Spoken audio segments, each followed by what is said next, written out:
أهلا بيكم من تاني. الشرق الأوسط رجع تاني على حافة الخطر.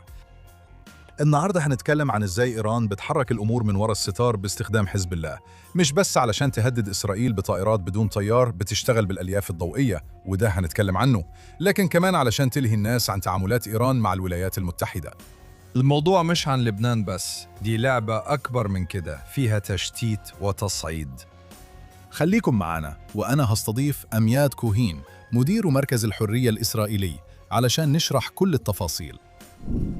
أمياد، سعيدين إنك رجعتي معانا. شكرا انكم استضفتوني تاني. طيب أمياد، أنا عايز أدخل في الموضوع على طول. إحنا كنا بنتابع العناوين الكتير وكنا بنقول إن في نوع جديد من الحروب للأسف بيقضي على جنودنا وكأنهم أهداف سهلة. كان في جندي كان هيتجوز بنت من شارعنا، ودعوات الفرح لسه كانت مطبوعة، وللأسف هو اتقتل في هجوم بطائرة بدون طيار الأسبوع اللي فات، وكان واحد من كذا واحد حصل لهم كده. حزب الله فعلا زود هجماته على إسرائيل بشكل كبير، وعايز أسألك، هل الكلمة اللي بتوصف ده هي إيران؟ وتقدر تشرح لنا إيه اللي بيحصل هنا؟ فلا، إيران مش هي اللي بتقود المعركة دلوقتي على الأرض في لبنان. حزب الله هم بيحاولوا يساعدوا شوية، بس الوضع معقد جدا وصعب عليهم يساعدوهم دلوقتي. هم بيحاولوا ينقذوا نظامهم بنفسهم. لبنان وضعها معقد جدا، وأنا مش متفق مع الفكرة دي. العملية في لبنان دلوقتي ناجحة جدا جدا من الناحية الاستراتيجية والتكتيكية. الجيش الإسرائيلي سيطر على جنوب لبنان تقريبا من غير أي مقاومة من حزب الله، وده كان شيء لا يمكن تخيله يوم 6 أكتوبر 2023. النهاردة إحنا جوه، إحنا بندمر البنية التحتية. من كم ساعة بس أعلنوا لسكان مدينة النبطية اللي فيها 100,000 شخص شمال نهر الليطاني إنهم يخلوا المدينة. دي مدينة شيعية مركزية قريبة من قلعة بوفور. ده مكان استراتيجي، والجيش الإسرائيلي قال وداعا، سيبوا المكان، إحنا هناخده وهنهدم كل بنية حزب الله التحتية في المدينة. ده استراتيجي ومش هيكون خيار أبدا حتى لو كانت العملية ناجحة جدا. التركيز على الطيارات بدون طيار مضلل جدا في الوضع ده، زي اللي باصص من فتحة ضيقة وبيفوتوا المشهد الأكبر. بيقول تاني، جيش الدفاع الإسرائيلي سيطر على حوالي 50% من جنوب لبنان، جنوب الليطاني، وبيتحرك لقدام. قوات جيش الدفاع الإسرائيلي لسه بتتحرك ببطء وبنظام. مفيش سكان جنوب نهر الليطاني، الخطة ماشية. الطيارات بدون طيار دي مسألة تكتيكية صعب التعامل معاها. الروس والأوكرانيين لسه بيحاولوا يحلوا المشكلة دي. دي مش مشكلة استراتيجية. فكرة إن جندي من جيش الدفاع الإسرائيلي بكل التحديات والقلب اللي عنده، وأنا كمان خسرت جار الأسبوع اللي فات، دي الحرب. أنت بتخسر جنود، وعدد الجنود اللي جيش الدفاع الإسرائيلي خسرهم في الشهرين اللي فاتوا وصل ل 11، في حين حزب الله خسر 3000. دي مش معادلة. جيش الدفاع الإسرائيلي بيتحرك دلوقتي بشكل استراتيجي في جنوب لبنان، وعلشان يحل مرة وللأبد السرطان العميق اللي عند دولة لبنان اللي هو معروف باسم حزب الله اللي هو تابع لإيران. لكن دلوقتي أمريكا وإسرائيل بيواجهوا رأس الأفعى دلوقتي، والأفعى يعني خلينا نقول جسم الأفعى جزء منه اللي هو حزب الله، إسرائيل بتواجهه. وأنا أعتقد إن في الشهور الجاية ويمكن أكتر من كده مش هيبقى فيه حزب الله كقوة عسكرية كبيرة في لبنان، يمكن حتى ينقلب على لبنان، وده موضوع تاني. وإيران بقت ضعيفة استراتيجيا. من الناحية الجيوسياسية إحنا النهاردة في وضع أحسن بكتير من أي وقت فات.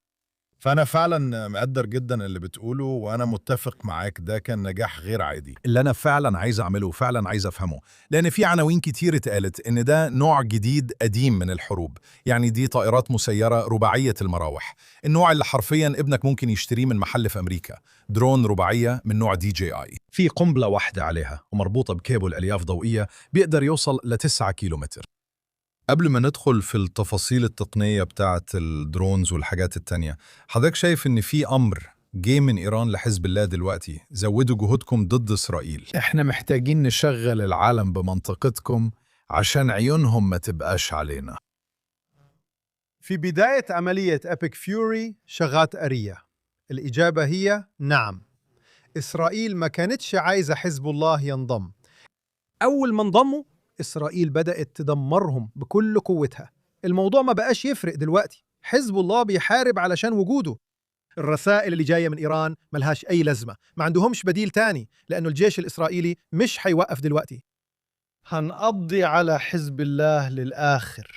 دلوقتي ما ينفعش تسلم 50,000 جندي شيعي أو حتى أقل، يمكن عندهم دلوقتي حوالي 40,000 في وادي البقاع. إحنا بندمر كل البنية التحتية بتاعتهم. إحنا بس امبارح بالليل ضربنا 100 غارة جوية جوه وادي البقاع اللي كان المقر الرئيسي من عقود، وكان منطقة آمنة لحزب الله يبني فيها قواته. اشرح فين مكانها على الخريطة. يعني لو بصيت على خريطة لبنان هتلاقيها زي ملبين. هي مستطيل. هي مستطيل. المستطيل الجزء الشمالي الشرقي هو وادي البقاع اللي بتحميه الجبال، جبال الشوف وجبال لبنان وجبل حرمون من الجنوب. هو مكان معزول وما فيش جبهة حقيقية من ناحية إسرائيل. بيحدها سوريا لحد ما. سوريا من الشرق ومن الشمال أيوة. ليها علاقة بإسرائيل جغرافياً، وسلاح الجو بتاع جيش الدفاع الإسرائيلي بيهاجم هناك بشكل ممنهج وبيدمر البنية التحتية. في 800,000 لاجئ جوا لبنان النهاردة، لاجئين شيعة موجودين جوا لبنان، وده بيحط ضغط كبير على السكان الشيعة عشان يتأقلموا، لأنهم شايفين بيوتهم اتدمرت في جنوب لبنان. هم شايفين المباني في الضاحية بتتدمر. امبارح بالليل جيش الدفاع الإسرائيلي ضرب الضاحية شوية. هم مرعوبين من هجوم جيش الدفاع الإسرائيلي زي ما حصل في البداية.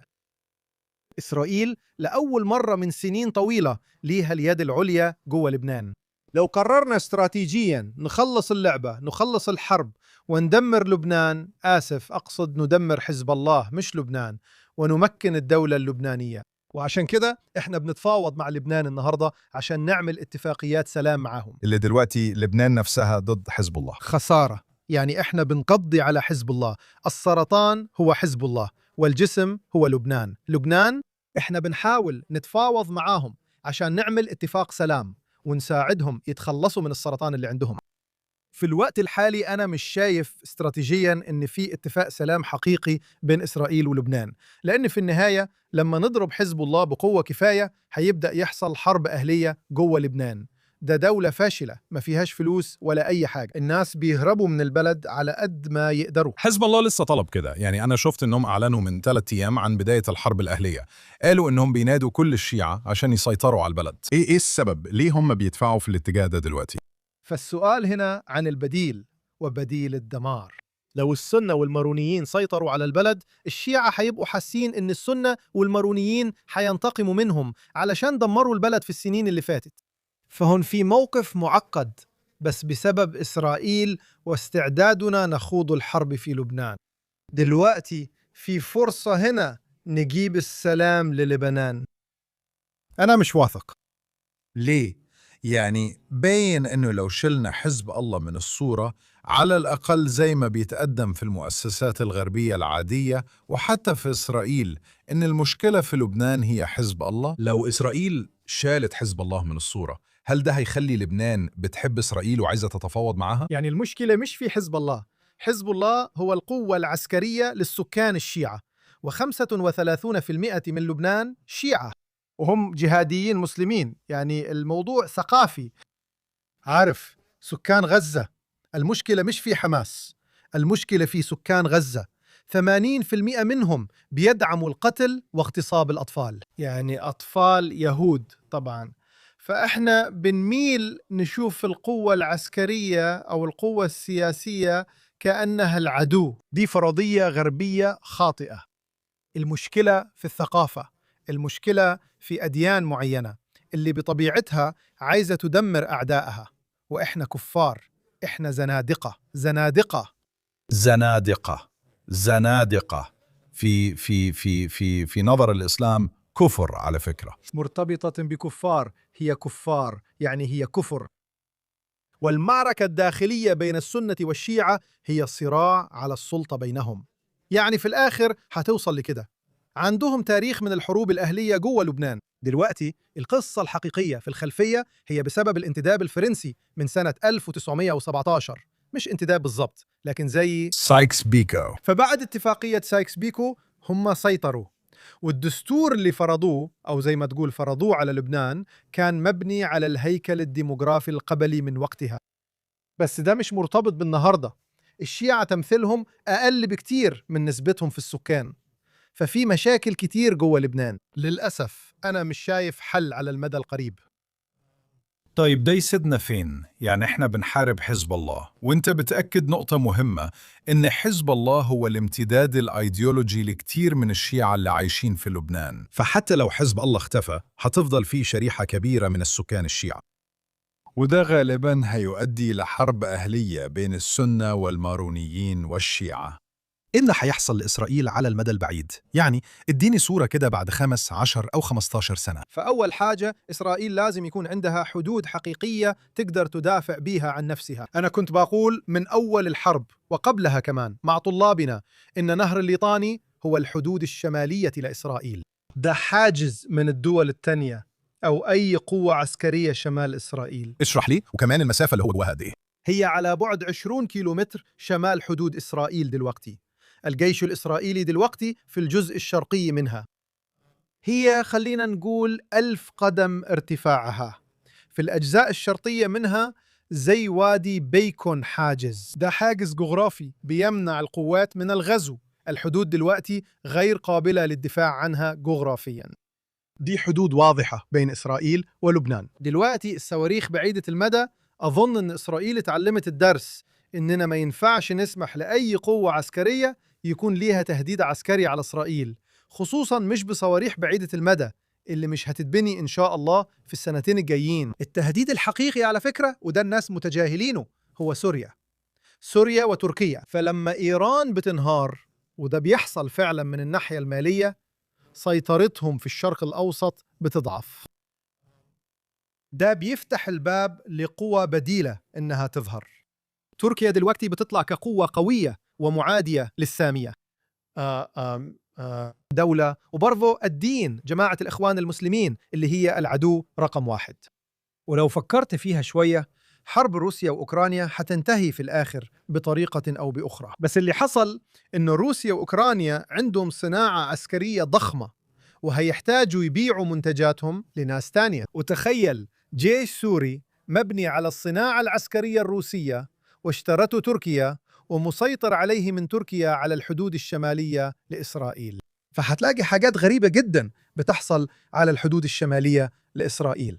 على المدى الطويل في إسرائيل لازم يكون عندنا جيش قوي وكبير يقدر يدافع ويقدر يناور بقوات برية، وطبعا يكون عنده استخبارات متطورة جدا وقوة جوية قوية. بس احنا محتاجين الجغرافيا تدافع عننا، عشان كذا عندنا جبل حرمون، وعشان كذا محتاجين نهر الليطاني، وعشان كذا عندنا منطقة عازلة جوا سوريا. ما ينفعش نتحمل حدود مش متفوقة جغرافيا على أعدائنا. دلوقتي عايز أتكلم عن وجود قوات على الأرض. أنت قضيت وقت أكتر في لبنان، وكمان مع فهمك الاستراتيجي. احنا سمعنا محاضراتك عن لبنان اللي حضرتها من يوم 7 أكتوبر وحتى قبل كده، وفعلا كانت تنبؤية في نواحي كتير في رأيي. انت كنت أول واحد سمعته بيقول إن إسرائيل لازم تنقل حدودها الشمالية لحد نهر الليطاني، ودلوقتي باين إن ده بقى مقبول على الأقل فعليا، حتى لو مش قانونيا، حتى لو مش هنعلن ده، إن فعلا ده المكان اللي لازم يكون فيه الحدود. انت كنت موجود على الأرض وبتعرف التضاريس كويس. أنا طلعت هناك معاك لحد جبل حرمون. إسرائيل دمرت 90% من أسلحة حزب الله بعيدة المدى، والحمد لله السيناريوهات اللي كانت متوقعة زي وقوع المباني في تل أبيب ما حصلتش. من الصادم أنهم رجعوا للوضع ده دلوقتي، وأنا فاهم أن الأرقام مش ضخمة، بس دلوقتي رجعوا لجهاز صغير بكابل ألياف ضوئية واللي شكله مش ممكن يتوقف. ممكن تشرح لي إزاي ده بيشتغل وليه فعال في لبنان؟ وبعدين عايز أفهم إيه اللي بيتعمل عشان يوقفوا ده، لأن الحكايات بتقول إن الجنود الإسرائيليين بيطلبوا من الصيادين اللبنانيين شباك صيد عشان يحاولوا يوقفوهم. أيوة، يعني تخيل أنك بتنقل من السيوف والسهام للبنادق. يعني السهم ممكن ترميه من 10 15 30 متر، ولو بعيد قوي يوصل ل 150 متر. عظيم. البندقية النهاردة ممكن توصل ل 500 900 متر، والقناصين يقدروا يوصلوا لأبعد من كده. ده فرق تكتيكي بتغير شكل ساحة المعركة، بس مش تهديد استراتيجي. ما ينفعش تكسب مناورة أرضية بالطائرات بدون طيار. أيوة، ده بيعطل جيش الدفاع الإسرائيلي، لأننا متعودين على نوع من السيطرة في ساحة المعركة، والعقلية بتكون أنا شايف العدو وهو شايفني، إحنا واقفين قدام بعض على طول. بس دلوقتي مع طيارات بدون طيار، أنا مش ببص بس بشكل مباشر في عالم ثنائي الأبعاد، لازم أبص في عالم ثلاثي الأبعاد. دلوقتي إحنا في فترة قصيرة جدا، الطيارات دي المعتمدة على تقنيات سيبرانية وبصرية، خلينا نقول عندها أفضلية كبيرة، أفضلية تكتيكية على المدافع. في أقل من نص سنة لسنة جيش الدفاع الإسرائيلي هيلاقي حل تكتيكي للمشكلة دي. أظن إن ده بيحصل فعلا دلوقتي، مش حل دفاعي بس، لكن حل نشط، مش سور سلبي اللي فعلا بيساعد دلوقتي، لكن نظام دفاعي نشط بالليزر وبتقنيات تانية، وفي حلول تكنولوجية كتير. في تاريخ التكنولوجيا العسكرية دايما في عدم توازن. في الحرب العالمية الثانية ما كانش في دفاع، الدبابات كانت متحصنة تكتيكيا كويس ومسلحة للطلقات النارية، لكن ما كانش عندها أي دفاع ضد أي حاجة تانية، ودائما فيه عدم توازن. وعشان كذا عدد الضحايا كان بسبب عدم وجود دروع حماية أو قباب حديدية في الحرب العالمية الثانية. النهاردة إحنا في حالة عدم توازن مختلفة، برضو تكتيكية ومبالغ فيها. ده في الحقيقة بيعكس الاستراتيجية التانية كلها. لو تحركت القوات جوه لبنان، عدد الضحايا اللي بتتوقعه قوات الدفاع الإسرائيلية بيتراوح ما بين 500 ل 1500. الأرقام دي مختلفة تماما. إحنا دلوقتي بنحتل جنوب لبنان وبننور جوه وبنستولي على أراضي، وعدد الضحايا عندنا رقم في خانة الآحاد بس. أنا ما بستهنش بأي واحد فيهم دلوقتي، ده تهديد تكتيكي هنلاقي حل، دي مش مشكلة استراتيجية. تمام، أنا مقدر إنك وضحت لي الصورة كده. أنا عايز أركز دلوقتي على الضربات الإسرائيلية اللي بنعملها، والحمد لله بشكل أكتر كثافة في الأيام اللي فاتت. قبل ما أتكلم عن العناوين الدولية، إيه اللي اتغير؟ يعني واضح إننا عدينا عتبة معينة، ورئيس الوزراء زي ما أنت عارف اتكلم بقوة شديدة جدا إننا حنقاتل لحد النهاية، وأعتقد ده بيدي أمل كبير للناس. وزير الدفاع ورئيس الأركان دلوقتي إحنا وجهنا تحذيرات في وادي البقاع ومناطق تانية ومدينة مججرة اللي غالبا زرتها قبل كده علشان الناس تخلي المدينة. إيه اللي اتغير في الأيام اللي فاتت؟ فلازم نفتكر إننا في وقف إطلاق نار. الناس بتنسى، بس إحنا دلوقتي في وقف إطلاق نار إضافي لمدة 45 يوم بين إسرائيل وحزب الله، وده زي كلام جديد لسنة 2026. بس عشان هو وقف إطلاق نار، بس إطلاق النار نفسه ما وقفش. أيوة، يعني إحنا عندنا يومياً خلينا نقول اشتباكات عسكرية ساخنة بين عناصر حزب الله وجيش الدفاع الإسرائيلي. دلوقتي جيش الدفاع الإسرائيلي عليه قيود، هو مش بيتحرك زي ما كان عايز بسبب وقف إطلاق النار، بس إحنا بالكامل في وضع هجومي عشان نمنع حزب الله من إنه يهاجمنا، وإحنا بنعمل هجمات تكتيكية. اللي حصل في اليومين اللي فاتوا إن حزب الله بدأ يهاجم البلدات جوه إسرائيل وبعت شوية طيارات مسيرة للجنوب. فدلوقتي الجيش الإسرائيلي قال كفاية، إحنا هنرد على ده وهننتقم. هي لعبة في مستويين بيحصلوا في نفس الوقت، فيه زي طبقة استراتيجية دبلوماسية، وفيه مستوى تكتيكي للجنود أو زي عمليات على مستوى الكتيبة أو اللواء. اللي الجيش الإسرائيلي بيعمله دلوقتي هو إنه بينظف أي منطقة مسيطر عليها النهاردة، وكل المدن اللي احنا مسيطرين عليها دلوقتي احنا بننظفها. التنظيف يعني بنمشي بيت بيت وندمر أي حاجة محتاجة تتدمر، ونلاقي الذخيرة، ونمشي في المناطق المفتوحة اللي فيها أنفاق وحاجات زي كده. جوا الشجيرات وفي الجبال عندهم كهوف مخفية بيروحوا فيها، وبنوا لنفسهم زي مدن تحت الأرض في المنطقة دي. الجيش الإسرائيلي بينظف الأماكن دي وبيستغل الوقت دلوقتي، بس الجيش الإسرائيلي فاهم إنه هيقعد في جنوب لبنان وبيتحرك بشكل منظم ناحية الشمال. اللي حصل اليومين اللي فاتوا إنهم قالوا للمدن اللي حوالين صور اللي في الجزء الشمالي الغربي من جنوب لبنان، عند المكان اللي نهر الليطاني بيوصل فيه للبحر وبيقابل البحر المتوسط. بحسب الكتاب المقدس لازم نقول إن ده واحد من أقدم المواني في العالم. ده المكان اللي جاي منه حرام السوري. ثور بالضبط. فهم أعلنوا بالفعل من كام يوم إنه المدن اللي حوالين صور لازم يتم إخلاءها، وبدأوا يضربوا هناك. ده معناه إنهم بيجهزوا لتحرك جيش الدفاع الإسرائيلي من رأس البياضة اللي جنوب هناك شمالا ناحية صور. أنا أتوقع في الشهرين أو 3 الجايين جيش الدفاع الإسرائيلي حيسيطر على صور. بص، واضح بالنسبة لي إن إيران فعلا مهتمة بتأجيج الوضع في لبنان دلوقتي. هي داخلة في مفاوضات مع الولايات المتحدة، واضح إنها عايزة وبتقول دايما إنها عايزة لبنان تكون جزء من الصفقة مع أمريكا. هي عايزة تربطهم ببعض. إسرائيل حسب التقارير الإخبارية بتحاول تفصلهم عن الموضوع ده، وبتحاول تقول للرئيس ترامب إن مفيش طريقة. ويبدو إن الرئيس ترامب إن شاء الله فاهم إن إسرائيل ما ينفعش تفضل في نفس الوضع مع عدو اللي هو إيران على حدودنا الشمالية، لكن إيران بتضغط جامد وبيقولوا الكلام ده مرارا وتكرارا.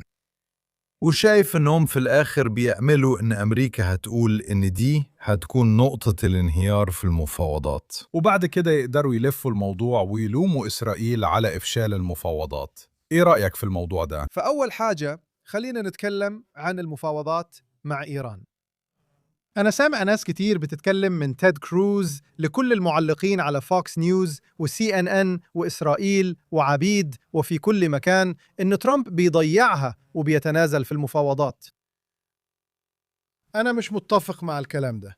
أنا شايف إن ترامب بيدير مفاوضات معقدة، وعنده تغريدة أظن من 2020 أو حاجة زي كده بيقول فيها إنه إيران عمرها ما كسبت حرب وعمرها ما خسرت مفاوضة، والإيرانيين هدفهم الاستراتيجي هو البقاء. وزي ما ناقشنا في واحد من البودكاستات بتاعتنا، صعب جدا يحصل تغيير نظام في بلد زي إيران اللي نظامها بقاله 40 سنة قوي ومسيطر بقسوة شديدة على شعبه. أنا شايف إن ترامب بيدير مفاوضات ونظرته أوسع بكتير من نظرتنا. هو ولازم تقرأ كتاب فن الصفقة اللي هو بيشرح فيه إزاي بيفكر في التفاوض. كونه طلب من قطر والسعودية ينضموا لاتفاقيات أبراهام دلوقتي ده مناورة تانية جوه التفاوض. السؤال لما تيجي تتفاوض هو الوقت في صالحك ولا في صالح الطرف الثاني؟ في فترة قصيرة الوقت كان في صالح إيران، دلوقتي الوقت في صالح أمريكا. هو حل المشكلة مع الصين عنده انتخابات التجديد النصفي. أظن اللي بيحصل في إيران مش مهم قوي في الانتخابات دي غير أسعار البنزين، وفي النهاية بضرورة إنه يحقق نصر من ناحية، والمشكلة هناك هي مضيق هرمز بس. دي المشكلة رقم 1. أنا شايف إن لبنان مجرد حاجة جانبية ونقطة من النقاط في الأجندة، بس مش نقطة أساسية. دلوقتي هل الإيرانيين عايزين يكملوا التفاوض؟ الإجابة أكيد نعم. دلوقتي ليه؟ لو احنا بنخنقهم اقتصاديا، ليه هم مهتمين؟ حيبان كأن كل يوم أو أسبوع بيعدي هم بيضعفوا أكتر. عشان السؤال هو في تهديدين دلوقتي على النظام الإيراني، في تهديد داخلي وتهديد خارجي. فأول ما تنفذ التهديد الخارجي بتاعك فعلا زي ما عملنا مع أمريكا، رمينا عشرات الآلاف من الأطنان من الذخيرة على كل حاجة مهمة في إيران. فدلوقتي ما عندهمش حاجة، بس المشكلة إنهم ما عندهمش حاجة يخسروها. يعني ما فيش تهديد حقيقي على إيران النهاردة غير تهديد واحد، وهو تدمير البنية التحتية المدنية: المية، التحلية، الكهرباء، الطاقة، القطارات. يعني كل حاجة مدنية هترجع إيران للعصر الحجري، واللي مش هيكون عندهم القدرة المالية إنهم يبنوها من جديد، وده في الآخر هيخلي الشعب يقوم ضدهم. الخطة في الأول كانت إنه أمريكا وإسرائيل يعملوا ضربة جوية، عملية عسكرية، وبعد كده الشعب يقوم ضد الحكومة وياخذ السلطة. اللي حصل إن المشكلة كانت في التوقيت، إن انتفاضة الشعب بدأت قبل العملية العسكرية، وده قلب الموازين هنا. وبعدين في احتجاجات يناير 2026 فقدوا كل القيادات. 40,000 شخص اتقتلوا، 40,000 اتصابوا. 40,000 يعني الأرقام دي، إحنا بنفترض إن الأرقام دي صحيحة. فهم فقدوا القيادة، يعني مفيش تهديد داخلي حقيقي. فبالتالي العملية العسكرية انتهت من غير ما يكون في أي دعم دبلوماسي يجي من الداخل. فترامب حاول في الأسابيع اللي فاتت يعمل ضربة داخلية إنه الأكراد ينضموا وتكلم عن ده، لكن ده عمره ما حصل، لأنه النظام قوي وقاسي، مش فارق معاه، مش مهتم. الإنترنت مقفول، إحنا ما عندناش معلومات حقيقية عن اللي بيحصل جوه، وهم مرعوبين من الموضوع ده. فاستراتيجية ترامب دلوقتي يا إما يدمر كل البنية التحتية والجيش الإسرائيلي والجيش الأمريكي جاهزين، فحيخسروا النظام لأنه ما عندهمش حاجة، والناس حتحتج وتثور ضده، وبعدين بالقوة يستولوا على مضيق هرمز. الجزء الضعيف هنا في التهديد، والإيرانيين عارفين كده، هو إن ترامب مش عايز يبقى زي بوش. ده معناه إنه مش عايز يبقى فيه قوات على الأرض. أنا مؤمن إنه في الآخر هيضطر يروح هناك ويبقى فيه قوات على الأرض، على الأقل في الميناء الشمالي لمضيق هرمز ويمكن جزيرة كارج. بس ده كل اللي هيعمله، مش هيدخل إيران علشان يسيطر على السكان أو يتحكم في أي حاجة زي كده. الموضوع معقد، في عدد كبير من السكان في المنطقة دي.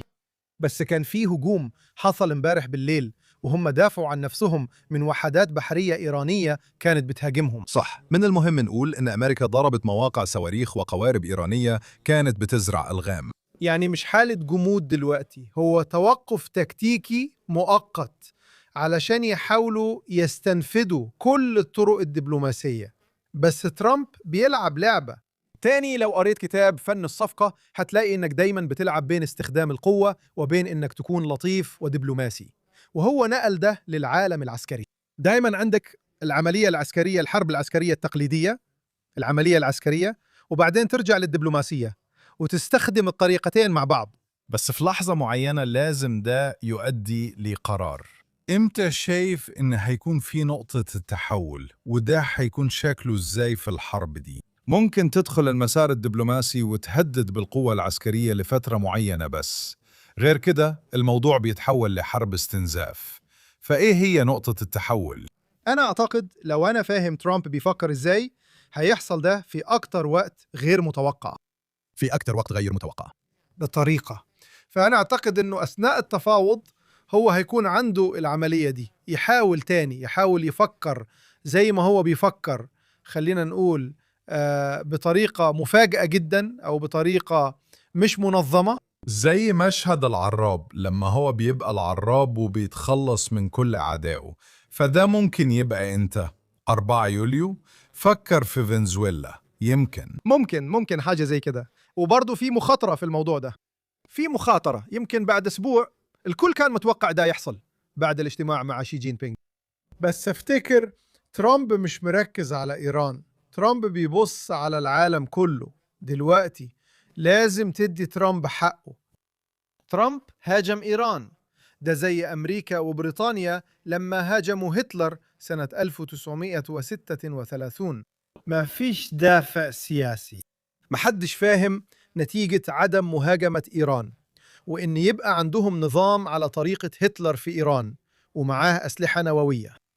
ده أكتر قرار مش محبوب ممكن رئيس ياخده، وأكتر حاجة مش شعبية يعملها. ده القرار الصح، وبيفند كل معارضينه في أمريكا وإسرائيل اللي بيقولوا إن شخصيته بتحاول تراضي الناس. بالعكس، ترامب خد قرار شجاع، وإنت مش هتاخد القرارات الشجاعة دي من غير ما يكون عندك خطة حقيقية وفاهم العواقب والمخاطر. دلوقتي أنا فعلا مؤمن إن ترامب في ال4 سنين اللي فاتوا أو في السنين الأولى لما بايدن كان رئيس، هو خطط لده وكان مستعد للحاجة دي. هو عمل محاكاة لكل السيناريوهات، هو فاهم التهديدات وفاهم القدرات والصبر. مايك دورانت حط حاجة مثيرة جدا للاهتمام النهاردة، واتكلم فيها عن إيه هي العناصر الأساسية اللي هتخلي ترامب ينجح دلوقتي. واتكلم عن 3 حاجات رئيسية. أول حاجة هي إن الرئيس حسب الساعة اللي بنبص فيها على تروث سوشيال بيقول إنه حسب اتفاق معين هيكون في تنازلات معينة هتتقدم، تنازلات مالية معينة. ومايك دورانت بيقول إن ده لازم يتقدم مقابل خطوة واضحة جدا ومحددة من جانب إيران. دي أول نقطة. إخراج كل وكلاء إيران عن المفاوضات عشان ما تقدرش تفضل تتحكم في وكلائها. وطبعا زي ما انت عارف موضوع النووي. سؤالي ليك هو لو فيه اتفاق دلوقتي، وده ممكن يحصل، اتفاق لمدة 30 ل 60 يوم وفيه إفراج عن أموال، إيران لازم تقدم إيه بالظبط عشان تثبت إنها جدية ومش بس بتستغل الفرصة دي عشان تعيد بناء نفسها؟ في حاجتين ترامب محتاجهم من إيران: فتح مضيق هرمز والتخلص من أي مكون نووي عندهم أو مواد نووية مخصبة بنسبة عالية. دول النقطتين الحاسمين اللي ترامب عمره ما هيتنازل عنهم. الباقي مش مهم. أظن في نظر ترامب الباقي مش مهم. النظام ممكن يفضل، هو حتى غير في تغريداته من إيران للنظام الإسلامي في إيران أو جمهورية إيران. هيفضلوا هناك، هم موجودين هناك ومش ناويين يمشوا. لكن نقص المياه قبل الحرب ونقص الكهرباء قبل الحرب والمشاكل الاقتصادية جوا إيران هم دمروا زي عشرات المناطق الصناعية اللي كانت جزء من البرنامج العسكري والنووي، وخسروا عشرات الآلاف من الوظائف. هم دولة فاشلة وفي الآخر هينهاروا، وده اللي صفقة ترامب بتعمله، إنها تضعفهم على قد ما يقدر. التنازلات دي مش مهمة خالص دلوقتي. لو الهدف كان صورة لخامنئي وهو رافع علم أبيض، ده عمره ما هيحصل. لو الحلم إن القيادة في غزة اللي عايشة دلوقتي ترفع علم أبيض، ده عمره ما هيحصل، ولا ده هيحصل في لبنان كمان. النقطتين الأساسيين هما إخراج المواد النووية وفتح مضيق هرمز وإلغاء فكرة حتى إغلاقه. ده اللي ترامب عايزه. التاني هو هيحقق ده بالمفاوضات. مش مهم هم ياخدوا إيه، هم في الغالب مش هيقدروا يعيدوا بناء نفسهم، وفي هيكون احتجاجات داخلية في الآخر. انت شايف ان إسرائيل المفروض ترضى بكده؟ أيوة. أنا شايف من وجهة نظر إسرائيلية، إيران، العملية ضد إيران في جونيو وإبك فيوري كانت أفضل سيناريو ممكن إسرائيل تتخيله في الحرب مع إيران. دلوقتي خلينا نرجع ليوم 6 أكتوبر 2023. لو تتخيل أن إسرائيل هتعمل هجوم استباقي على إيران وتدمر كل منشآتها النووية في أقل من 12 يوم من غير أي خسائر في صفوف إسرائيل، ومع شوية صواريخ باليستية طويلة المدى بتهاجم إسرائيل، ومع شوية خسائر بسيطة، يعني بالمقارنة مع اللي كان متوقع ده فوق أحلام أي حد. لازم نفهم إن دي حقائق. الحقيقة إننا نجحنا بالشكل ده. الناس بقت متوقعة أكتر بكتير، وبرضو هم زي ما يكونوا هم اتعودوا على النجاح. بالضبط. دي هي المشكلة. ده كان أكبر نجاح حصل من وجهة نظر إسرائيل ممكن ينهوا الحرب دلوقتي. على فكرة، دي ما بقتش حرب إسرائيلية بس، دي بقت حرب أمريكية إيرانية صينية. مضيق هرمز لازم يتفتح علشان يتحكموا في أسعار النفط العالمية على المدى القصير لترامب. خلاص، إسرائيل خرجت من اللعبة. دلوقتي إحنا هنساعد أمريكا تهاجم إيران لو احتاجوا دلوقتي، بس هي حرب أمريكية دلوقتي. هل تعتقد أن في اعتراف في الولايات المتحدة أن إسرائيل بطريقة ما هي درع شرقي لأمريكا وبتمنع تهديدات معينة توصل لسواحل الولايات المتحدة؟ هل ده معترف بيه في رأيك أو معروف في أمريكا؟ ده بيعتمد على فين في أمريكا. الناس اللي عندهم معرفة من الجيش أو البنتاغون أو الحكومة أكيد عارفين ده. معظم الناس مش عارفين. في أغلب القضايا الجيوسياسية الأمريكان مش مهتمين بالجيوسياسة، عندهم محيطين من الناحيتين ومش متورطين في الحاجات دي زي زمان، زي ما كانوا بيقولوا الاقتصاد هو الأهم، صح؟ دلوقتي تصوير إسرائيل كمدافع مهم وخط دفاع أول عن أمريكا، أظن ده افتراض خاطئ تاني. إسرائيل بتدافع عن نفسها. إسرائيل لازم تكون حليف يعتمد عليه، بالضبط زي ما ترامب وضح في الورقة الاستراتيجية اللي وزعها. إسرائيل حليف ضد التهديدات للعالم، وأمريكا باعتبارها لنقل الإمبراطورية اللي بتدير العالم وبتواجه الإمبراطورية البديلة الصين، وبتدافع عن طرق التجارة، وبتحاول تشتغل مع كل حلفائها ليها مطالبها. بس دلوقتي مش بتدور على عملاء، بتدور على حلفاء، وإسرائيل هي أفضل حليف ممكن أمريكا تلاقيه. أنا شايف إن هيكسث وروبيو بيتكلموا عن الموضوع ده بصراحة شديدة، وأظن حتى ترامب بيقول ده بشكل واضح. ولو اتكلمت مع طياري القوات الجوية والجنرالات اللي بيقودوا العملية دي، هتلاقي الموضوع أكبر من كده كمان. بيقولوا اسمع، دي أحسن قوات جوية وجيش قابلناهم في حياتنا. إحنا ممكن نتعلم كتير جدا من خبرتهم ومعرفتهم وقدراتهم. ولو تعرف شوية تفاصيل هتلاقي إن جيش الدفاع الإسرائيلي عمل أكتر من المتوقع في العملية دي. جيش الدفاع الإسرائيلي ما فقدش ولا طيارة مأهولة. إحنا فقدنا شوية طيارات بدون طيار بس. أمريكا فقدت 7 طيارات في الجو، وكمان شوية طيارات تانية على الأرض في مواقع استراتيجية. يعني برضو ده ولا حاجة مقارنة بالإمكانيات، بس كنا ممكن نخسر أغلبهم بسبب حوادث على فكرة. لكن إسرائيل أدت أداء فوق المتوقع بشكل كبير، وده بيحط إسرائيل تاني في موقف استراتيجي. أي حد عايز يحارب في العالم هيحتاج خبرة إسرائيل العسكرية ومعرفتها العسكرية وصناعتها العسكرية. فاللي الناس في الشارع بيفكروا فيه للأسف هم مش عندهم معلومات كفاية. لكن الناس في البنتاغون والناس اللي بياخدوا قرارات مش فارقة الحكومة اللي حتكون موجودة. لو مش حكومة تقدمية مجنونة في أمريكا لازم حتكون متحالفة مع إسرائيل. رئيس الوزراء كان بيقول إنه عايز يقلل المساعدات المالية اللي بتروح لإسرائيل، وده كان معلن جدا للفترة الجاية خلال ال10 سنين الجايين. مذكرة التفاهم اللي حاليا بتجيب حوالي أكثر من 3 مليار دولار كمساعدات عسكرية لإسرائيل، واللي زي ما احنا عارفين بتتصرف تاني في الولايات المتحدة وفي الصناعات الأمريكية. والولايات المتحدة بتستفيد كتير من ده، لأن التصنيع بيتم بعد كده في أمريكا. ولما ده يقل في نفس الفترة، إيه معنى لما نقول إن الشراكة هتزيد؟ يعني إحنا عايزين نعتمد أقل ونكون أكتر كشركاء، ده هيبقى شكله إزاي؟ أول حاجة هيتم فتح قواعد عسكرية في إسرائيل. قواعد أمريكية، أيوة. الجيش الأمريكي موجود في كل أنحاء العالم، من كوريا الجنوبية لألمانيا، من اليابان لإيطاليا، في كل مكان في العالم، حتى تركيا على فكرة. المكان الوحيد اللي أمريكا ما عندهاش فيه قاعدة عسكرية هو إسرائيل. ليه كده؟ لأنك لازم تفتكر العلاقة بين إسرائيل وأمريكا ما كانتش زي دلوقتي. دلوقتي وجود قاعدة عسكرية في بلد ليه جانبين، لأن البلد اللي انت عايز تتأكد انها في صفك بتحط فيها قاعدة عسكرية. قطر، تركيا، الإمارات، السعودية، دي مش دولة أمريكا واثقة فيها.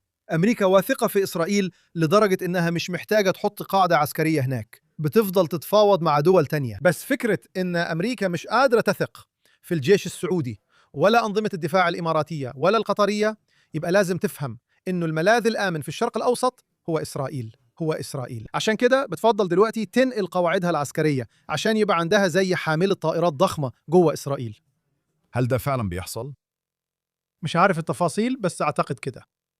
لو وصلت إسرائيل النهاردة هتقدر تشوف من شباك الطيارة حوالي 25 ل 35 طائرات تزويد بالوقود واقفين في مطار بن غوريون الإسرائيلي، وهيفضلوا هناك على الأقل الشهرين الجايين.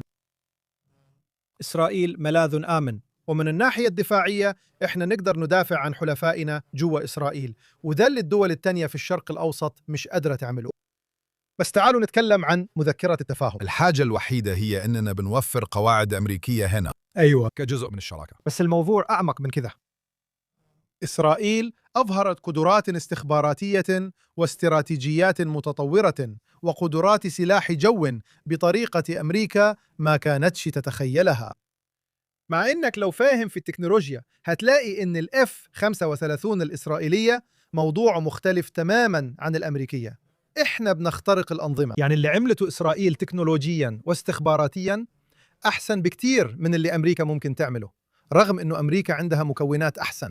قدرتنا على استخدام الحاجات دي بكفاءة في إسرائيل أعلى، فأمريكا هتستخدم إسرائيل كحليف بدل ما تتعامل مع إسرائيل كأنها مجرد طرف بتستفيد منه وقت ما تحتاجه وبتسيبه على جنب لما تبقى مش محتاجه. الشراكة هترتفع لمستوى التحالف اللي هنعمل فيه حاجات كتير مع بعض أكتر بكتير من النهاردة. بس على المستوى الدبلوماسي الموضوع أكبر من كده بكتير. كونك حليف يعني إنكم تشتغلوا مع بعض استراتيجيا زي ما عملنا في إيران، بنخوض حروب مع بعض. في نفس الوقت إسرائيل عمرها ما عملت كده، وأمريكا عمرها ما اعتبرت إسرائيل شريك ليها في حروبها.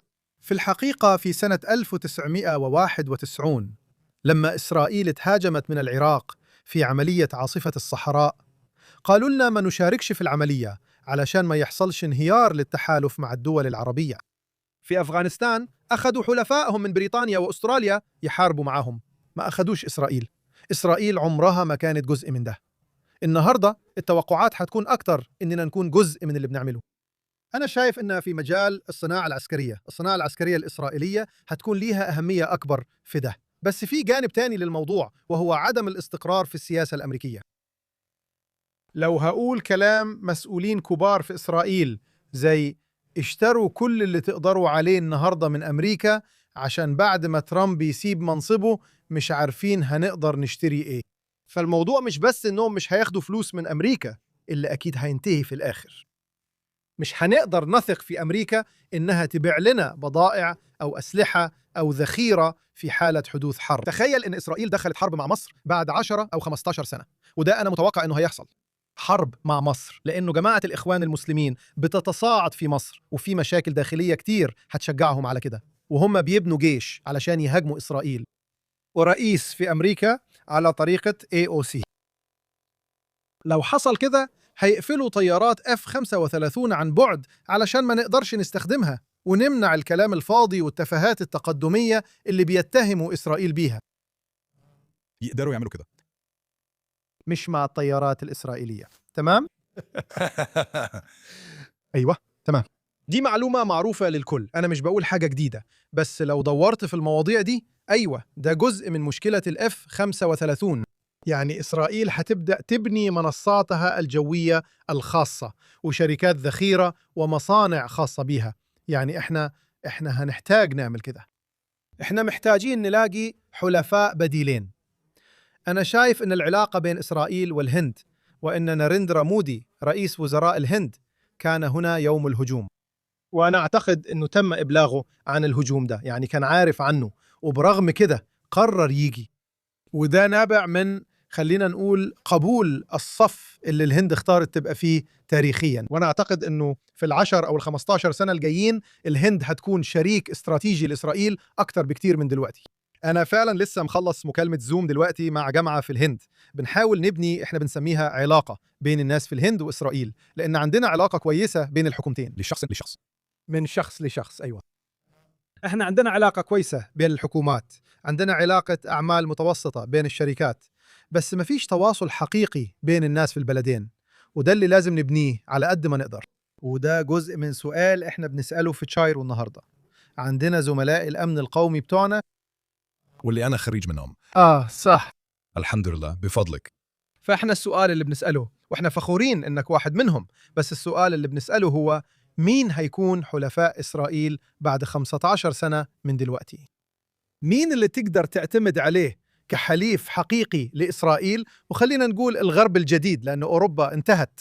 خلينا نقول النكتة اللي بنقولها في تشيوت هي إن المملكة المتحدة هتكون الدولة الجاية اللي هتنضم لاتفاقيات أبراهام. يمكن فرنسا قبل كده، بس على حسب. هسيب جمهورنا يفكر في دي. أيوة، طيب مين هيكون؟ وإيه المعايير اللي يعني تخلي دولة تبقى جزء من التحالف ده؟ وأظن إحنا بنحاول نوضح ده. يعني عندنا 4 حاجات ولسه بنجاوب على الأسئلة دي، بس لازم الدولة يكون عندها معدلات المواليد فيها في اتجاه تصاعدي، لأن الدولة اللي بتنهار ديموغرافياً ما ينفعش تثق فيها أو تعتمد عليها. دولة ما فيهاش أغلبية مسلمة أو حتى أقلية كبيرة، بس تكون فاهمة تهديد جماعة الإخوان المسلمين. فاليابان مرشح كويس في النقطة دي، وسنغافورة ودول تانية عندها قوة. احنا المفروض نعمل بودكاست مع حد انت بتتكلم معاه في الهند، ونعمل بودكاست ثلاثي ونسمع رأيهم في الأمن القومي في الموضوع ده. ينفع كده؟ أيوة، أعتقد كده. أعتقد أني أقدر. يلا نتكلم عن الموضوع ده معاه. هيروت مركز على تطوير العلاقة دي مع الهند. فأول حاجة على المستوى الفكري أكيد التعلم وبناء النخبة الفكرية. من الناحية الفكرية عملت إيه في الموضوع ده؟ دلوقتي بدأنا نتواصل مع بعض الجامعات ومراكز الأبحاث في الهند عشان نبتدي نبني العلاقات دي. أنا هسافر الهند قريب وهجيب معايا شوية هنود، وإحنا بنبني وبنحاول نعمل مؤتمر مع بعض.